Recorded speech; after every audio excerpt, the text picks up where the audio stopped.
What is going on, YouTube viewers, uh, WordPress viewers, just all in general, internet? Hello. Hashtag MMA Cam number 16. Know it's been a while. Took a little hiatus. I think it's been since like UFC 167. Um, but back and um, nonetheless, to pick up more or less where I left off in the welterweight division. I think 167 was when GSP fought Johnny Hendricks. Um, thought that Johnny might have got the decision in that one. I thought he won that fight, but whatever. We're here now. He just fought Robbie Lawler no, 2 nights ago, Saturday, uh, and won the belt. Um, by decision. I thought that Robbie fought a good fight. I thought he had his chances, but he blew it. Johnny's the champion. Um, and now it's all about choosing the next contender. That's the hardest thing right now, because out of these guys, I mean, they all make a good case, but I mean, nobody really blows your socks off at this point. Um, Starting off at the top of the list is Tyron Woodley, probably, or maybe Rory McDonald. Those two. I've heard go back and forth these past few days as far as since the press conference after the fight. Um, I probably have to say I would be mad if they give it to Rory. But I understand Woodley's case. But then if you sympathize with Woodley, um, why not Lombard also? Um, I mean, Lombard actually has the case that he has beaten two men that have beaten Woodley since dropping down to 170. So that's also a case to be made. I also like Terry Safadine. Now he's in an interesting spot. He's getting ready to fight Ellenberger coming up. Um, I could see that person maybe um creeping their way into the title picture, but I'm not sure. I'm not too sure about that. That Ellenberger holds that type of weight to be able to jump the line, skip the line a little bit like that.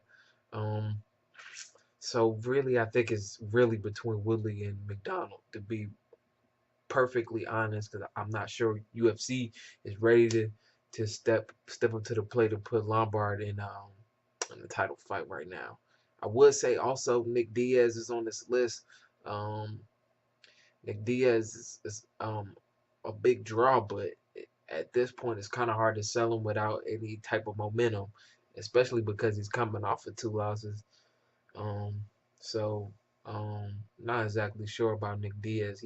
He is a viable option though. I mean, he does pull in numbers. So I mean, I wouldn't be surprised to see his name at the end of the day, but he's not one of my biggest. Um, I'm not a big advocate for Nick Diaz at this point right now. I mean, he could sway my opinion before the end of the year, but not right now. Not right now. I think it's mm-mm. um I do have some sleepers on this list because I thought it was intriguing that the back end of the welterweights is potentially just as good given time and the right circumstances of fights. They could bloom, and my sleepers have three, and that's Stephen Wonderboy Thompson. I feel like he can bloom um, in the welterweight division. I like his stand up. Um, and being able to fight off the takedown is a hot commodity among strikers. So I figure as long as he can stay on the feet, gives himself a healthy chance to keep climbing the ladder. Um, Kelvin Gastelum has shown promise since winning tough, driving down to 170. Rick Story, he just fought last night actually. I thought kind of hurt him. Um, but he showed resilience and fought back in a real tough fight. It actually really one of the tougher guys at 170. Actually beat the champion, Johnny Hendricks, um, before he won the championship, which was one of his two losses. Um, so moving on down the list, though, I've been most impressed by this kid, Brandon Thatch, um, who's if you look at his record, I mean, every one of his victories is a stop in the first round. So his only loss is the third round decision, and I think is the sky's the limit for this kid. He's in a division right now that doesn't really have a